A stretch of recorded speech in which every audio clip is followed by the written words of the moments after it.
Hi, YouTube. This is episode 1 of the Humanist Association of Wisconsin's YouTube series. This video was recorded on January 16th, 2023. It's more of a prototype than anything. In the future, I see this channel having panel discussions, special guests, viewer interaction. For now, it's just me in a very uh, plain Jane type of video. The Wisconsin Humanist Association was formed to foster a community uh, atmosphere for people in western Wisconsin who don't fall into traditional religious categories. People who are the so-called nuns, or people who reject religion entirely, or are just put off by some of the things that are going on in um, modern religion and religious thought. We recently had a meeting in Wisconsin, in Eau Claire, Wisconsin, and the takeaway topic to consider for the next meeting was, can you be good without God? Can a person be good without religion or rules concerning morality around religion? Another way to put it, is there any truth to what Dostoevsky put forward in the late 19th century, that without God all things are permitted? For many, this is a strange question. For example, in the most secular countries, we see less crime, less poverty, less homelessness, less teen pregnancy, and a higher quality of life. Um, Textbook examples are the Scandinavian countries, for example, Iceland and things like that, countries that have dwindling religious populations and yet still manage to be nice places to live. For Dostoevsky, who said this in 1880, his assertion had not really been tested. He was contending with an onslaught of secular philosophy which was eking more and more into the domain of ethics. A century earlier, Immanuel Kant put forward an ethical treatise that didn't rely on divine mandate at all. It was not concerned about divine mandate. In fact, Kant was estranged for part of his life from the church and from religion. So Immanuel Kant's system stood in contrast to many Western religions that had divinely inspired moral teachers, Moses and Jesus, for example. But the claims those two made, or at least were written on their behalf, uh, centered on the idea that this is true because God says it's true. If you are a fan of history and philosophy, Euthyphro's dilemma might spring to mind here, something written by Plato in the 2000s BCE. So in the dilemma, Euthyphro asks Socrates, do the gods love good things because they're good, or are they good because the gods command it?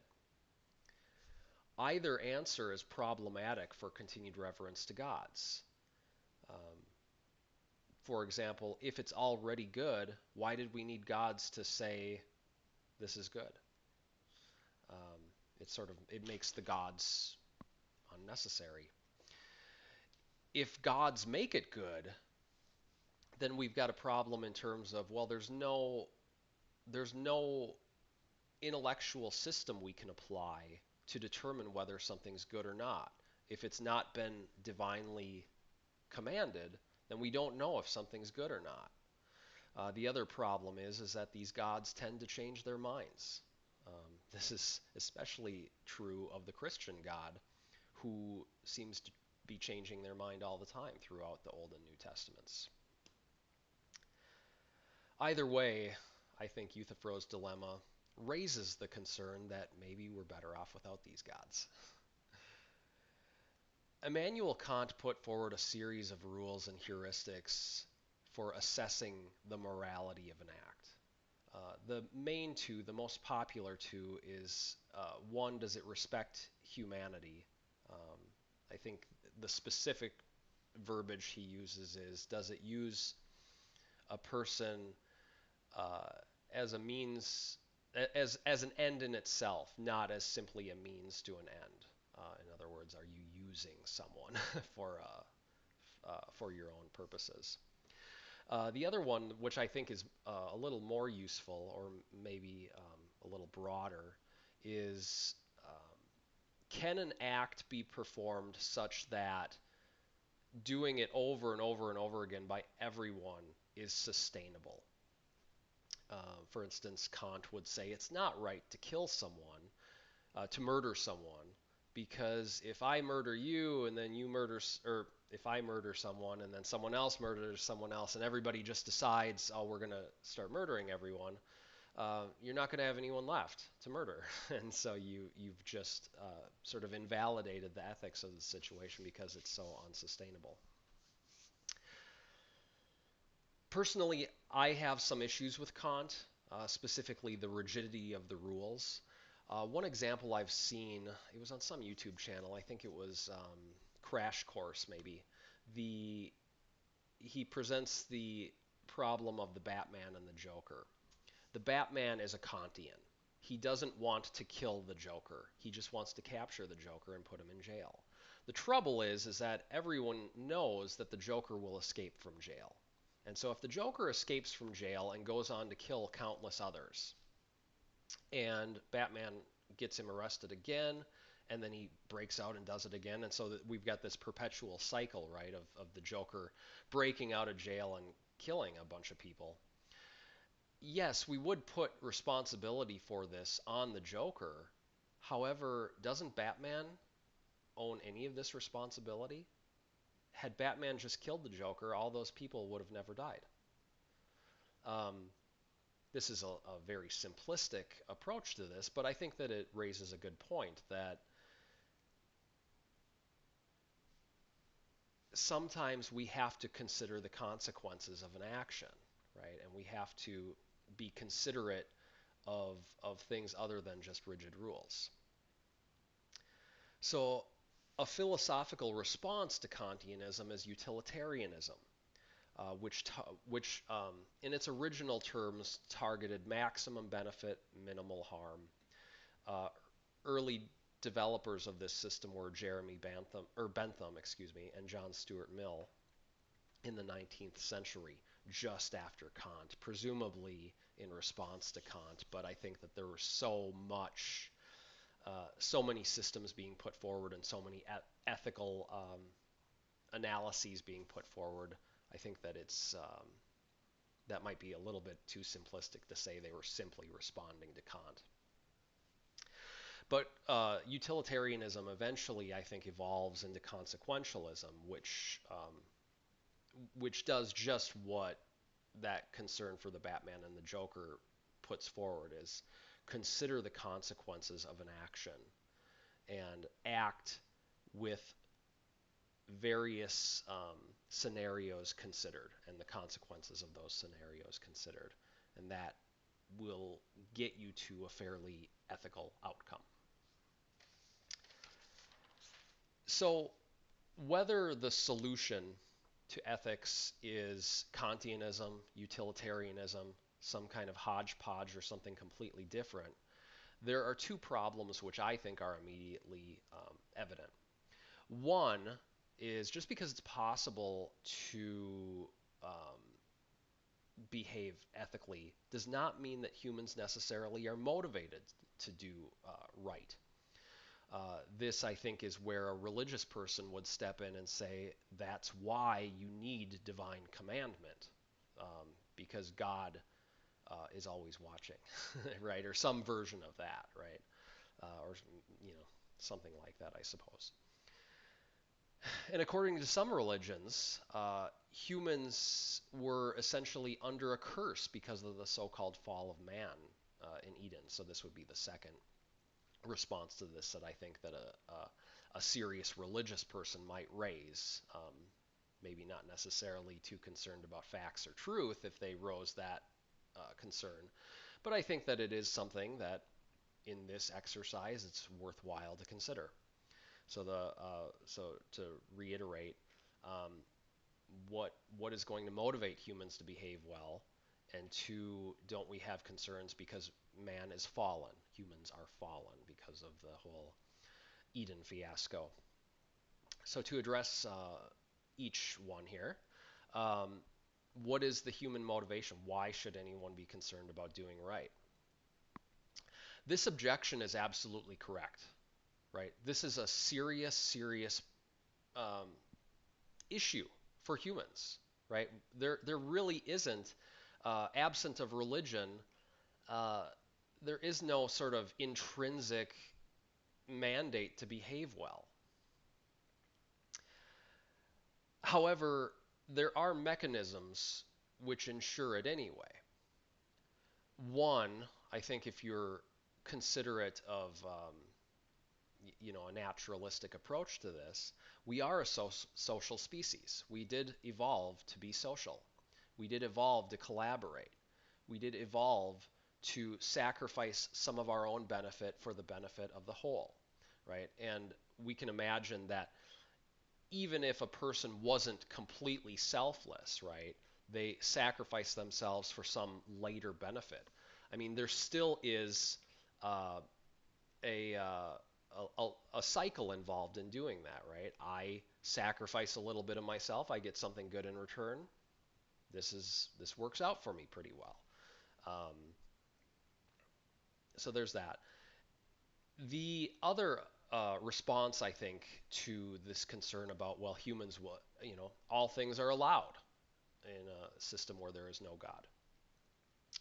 I think it's very clear that a dysfunctional society will not survive. People will die, populations will fall, people won't want to live there, so they'll leave that society. They'll go somewhere else if they have the ability to. And bad behavior is destructive in the long term. I think that if it's not safe to go outside, if it's not safe, if you have no way to protect yourself, your family, or your property, um, that's not that's not functional. That's dysfunctional. That's going to give rise to all kinds of problems. So I think this gives rise, and we can see evidence of this over and over again, uh, as a matter of pragmatism, to a necessity. Rules, right? Regardless of the society, rules facilitate function. Fair rules optimize function and minimize dysfunction. Consider this notion of the veil of ignorance, which I think is a utilitarian concept. Um, a classic example is two kids are fighting because there's a chunk of cake left, right? And you can cut the cake in half and get two pieces of cake. Each of the two kids gets a piece of cake. However, they're fighting over who gets to cut the piece of cake, right? Presumably because they're selfishly motivated. They want to cut the cake into 60-40, 70-30, something like that. They get the big chunk, the other kid gets the small chunk, and all is right for them. And so the solution in the veil of ignorance is to allow one kid to cut the cake and the other kid to choose who gets which slice, right? So a little more formally speaking, the veil of ignorance is designing a system such that you don't know what role you'll play in that system. So this, maybe the cake example wasn't a great example. It's maybe more of an example of utilitarian or consequential analysis.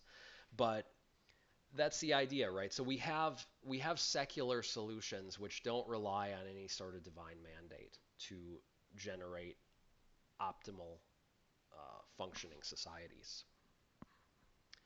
So out of this idea of rules and needing to figure out a way to live together so that people's property can be respected, so that you can create functional societies where kids can learn how to be engineers and build buildings and create the sort of society that people want to live in, right? So out of this comes social contract theory. And there were a lot of waves of social contract theory.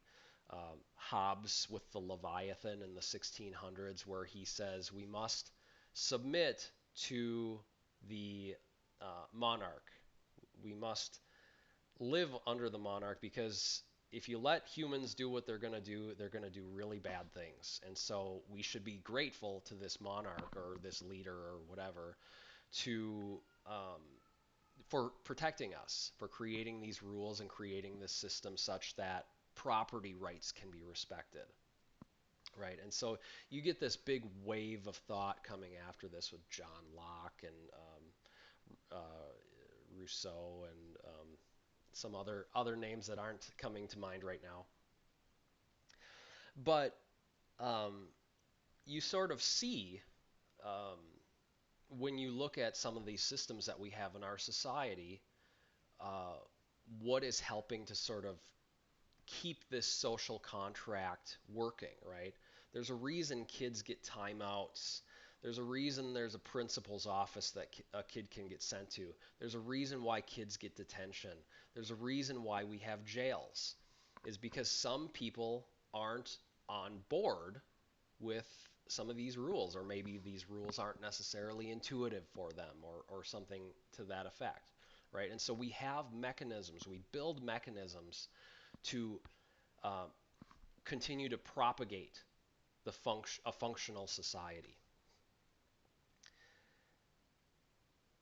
So, um, in a word, I think coming back to the Dostoevsky question, without God, all things are allowed. I think that no, without social contracts, all things are allowed. And I think that a social contract can look a lot of different ways, right? I mean, we in the Western traditions think a lot about um, these sort of formal governments that have existed for millennia under the Greeks, under the Romans, even before that. I mean, there's formal government systems in ancient Samaria. However, in the Native American population, you maybe get a little bit of a different system where there's village elders and things like that, where they, but I think that in such a system, you still have this mechanism of, well, somebody's making the rules, and maybe there's some consent to these rules among um, the majority of people. And so the minority of people who may not necessarily agree or conform to those rules are still held liable under those rules, right? And so I think regardless of the particular society, a social contract must exist. And if you don't have a social contract, all things indeed are allowed, and you'll probably get some pretty bad outcomes as a result. So then a quick word about the fall of man and the Eden fiasco. I have a couple quick responses that I would put to that. One, should anyone be held responsible for the actions of their ancestors? Isn't personal responsibility, which a lot of religious people harp on, isn't that based on the idea that you are responsible for the things that you do and not responsible for the things other people do, especially if you had nothing to do with it? That seems to me to be a pretty problematic element of what we're talking about with the fall of man, is that we are held responsible for the actions um, of Adam and Eve. And yet there's also that problem of Jesus, right? So Jesus comes to make right these things, at least according to some Christian traditions. I don't think that a lot of early Christian traditions were too concerned about this, but certainly the mainstream ones are now. Um, I would not have it. I would not allow it if I had any ability to stop it. I would not allow someone to die on my behalf so that they can um, so that I can be forgiven for the actions of someone else. That, I think, is one of the most disgusting aspects of Christianity.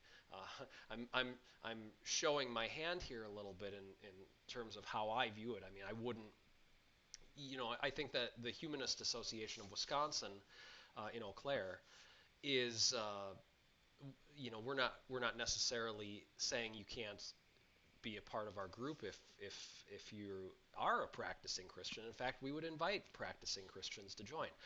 But this is a pretty serious problem as far as I see it, right? Because I don't want to be responsible for someone else's actions who I didn't know. And I don't want to be forgiven for those other people's actions by someone else. It's preposterous. It's also, I think, nonsense from a number of different perspectives. One, I think naturalistically we know that Adam and Eve could not have existed because there could not have been two humans which populated the earth with the rest of humans, right? That's not how genetics works. There would not be enough genetic diversity. Humans would go extinct within a couple generations. Um, but I think two, um, Adam and Eve, of course, is in the Torah, the what are the first five books called in the Greek name? Oh, I can't believe I can't remember right now. I'm going to kick myself. But, in the first five books of the Bible are supposedly written by Moses. However, most scholars who are researching this area of the Bible, at least from a naturalistic perspective, don't even believe Moses existed.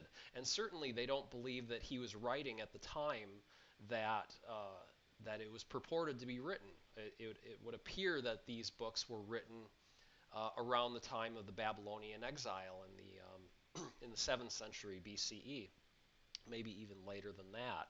And what was happening is that Judaism was searching for an orthodoxy after centuries, presumably, or some amount of time where there was a lot of disagreement between different players in the Jewish communities of which holy people or holy figures should be recognized, which gods should be elevated.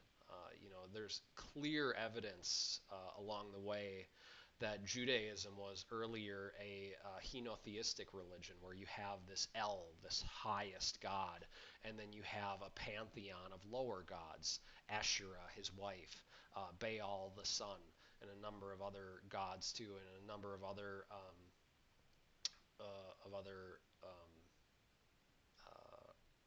adversaries of these gods. So I think that's a little bit of a cheap shot in terms of dealing with the philosophical objection of this system. But I think that it's worth noting, and it certainly does influence my thinking, to know that these writings were not written by the author purported, and they were not written at the time they were claimed to have been written, right? And so what it seems to be is this process that happens in every religion where you've got this evolution, this syncretism, this cultural navigation, schisms and things like that, other political considerations and things like that. Obviously, Judaism had some serious issues around the advent of Christianity as the Romans sacked Jerusalem and expelled Jews from Jerusalem. Um, that being said, I think that is that's my response to the question of, well, what about the fall of man? So I think that's all I wanted to say today. I thank you for